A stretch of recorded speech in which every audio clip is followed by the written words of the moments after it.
Should you or should you not buy Uber stock? We're going to find out right now in this video. Welcome back to the channel, guys. I'm Bryce with Sane Sense, where we talk about everything from personal finance to real estate investing.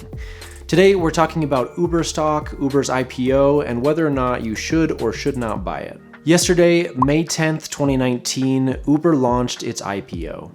If you're not sure what an IPO is, it stands for an initial public offering. In layman's terms, that simply means that Uber is now converting over from being a private company to a public company. When you become a public company, this now means that you sell shares of your company on the public market for people to buy, also known as stocks. The reason that a company such as Uber would even want to do this is so that they can take money from investors, reinvest it back in the company, and hopefully use that to grow and expand and become even larger. And in return, you make money either from dividend payouts or just as the company grows and expands, their stock valuation grows higher and higher. Whenever a company IPOs or goes through this process of becoming public, there's typically a lot of hype and excitement associated with it. There's a lot of companies that IPO that you never hear about, but in the last few years, there's been a lot of other exciting IPOs such as GoPro and Snapchat and now Uber. A lot of people think to themselves, hey, if I can get in on the ground floor and just kind of buy it when it's at a low price, I can make a lot of money. But here's my advice. I would advise you to not purchase IPOs. Statistics have shown that IPOs are more likely to actually go bust than they are likely to become the next Google or Facebook. Let me show you an example and I'll kind of explain what I mean. In June of 2014, GoPro decided to go public and they launched their IPO. When they first opened, their stock price was at $24 per share. By the end of the day, the stock price had gone from $24 all the way up to $31, which was a 32% increase in price. I mean, people were pretty excited about that. By the end of July, stock prices had gone up to $48, and by the end of August, prices were at $52.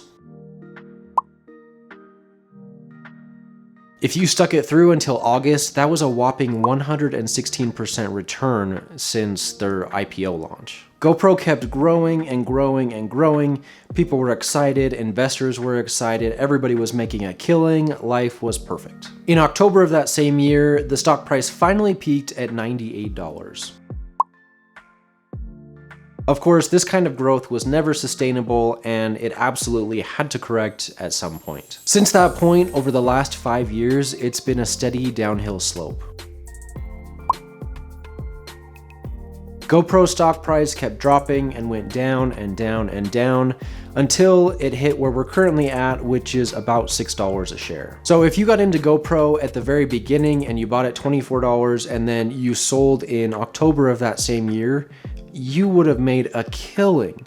But of course, that's not what happened for a lot of people. The alternative to that, and the way that I like to invest and purchase stocks, is to buy companies and businesses that have reliable cash streams and that have a really good track record. I like to buy companies that have good business ideas and great business models. Also, I like to buy companies when they're at good prices, not when they're super expensive and overhyped because everybody's buying them. It's going to be really difficult to make money that way, and in fact, you'll probably lose a decent amount of money. Now, the stocks that I purchase may not be super performant and they might not just, shoot up like crazy straight out of the gate, but that's not the way that I invest. It's been proven time and time again that buying slow and steady is a much better, much more sustainable way to invest in stocks. Typically speaking, when you do this, when you buy slow and steady, you're going to outperform IPOs just because over time they don't tend to do super well and eventually they'll stabilize, but that's when you should be buying into a specific company. In fact, it's actually been shown that the people who make the most amount of money from IPOs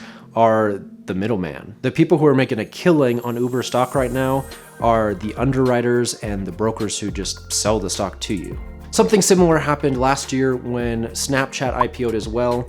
Their IPO price was $24 a share, and as I was just looking at this right now, Snapchat's stock is sitting right around $10.50. So the example that I've given with GoPro and Snapchat, it may not be the best representation of how the stock market actually works. You don't always 100% lose money with IPOs, and sometimes you can make money with IPOs. You don't have to lose everything you own just because you put, $50,000 in this IPO and then it tanked and now you have nothing. I mean, that's not always how it works. But you do have to be smart about it, you have to have a game plan, and you have to use reliable sources when you're looking up information on whether or not you should even buy a particular stock in the first place. Asking your friend or your buddy or your next door neighbor on whether you should buy any given stock is not the place you should be looking when you're asking for investment advice. So in conclusion, no, I will not be purchasing Uber's IPO stock. I like the business model, I think it's a really cool idea, and I use rideshare pretty often whenever I'm traveling.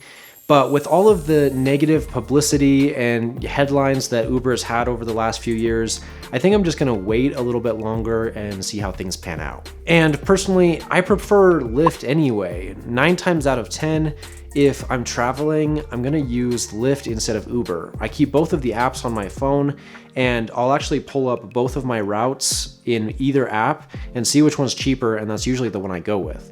But for the most part, I found that Lyft has been cheaper in all cases. And even taking that a step further, it seems to me that most rideshare drivers drive for both Uber and Lyft. They'll keep their apps open, both of the apps open on their phone at the same time, and they'll just take, whatever request comes in first. But as I've talked to them and spoken with them, they say that Lyft actually gives more business, the customers are nicer, and they just prefer Lyft over Uber anyway. So like I said, I'm just gonna wait it out. I'm gonna wait and see what happens and see if things stabilize, see if the company kind of turns around a little bit, and then I'll maybe think about purchasing their stock. So you know what? That's kind of boring. That's probably not the advice that you wanted to hear, but I don't buy into IPOs. That's just my general recommendation. In the end, being boring and being reliable makes me a lot more money than being flashy and following the hype and what's hot and what's not when it comes to buying stocks. That's it for this video, guys. Thanks for watching. I typically don't go into a lot of stock market investing tips on this video just because I primarily talk about real estate investing. But if you like what you've seen, let me know down in the comments and we can, put out some more videos for you talking about stocks, tips, and tricks. Thanks so much for watching. We'll see you next week.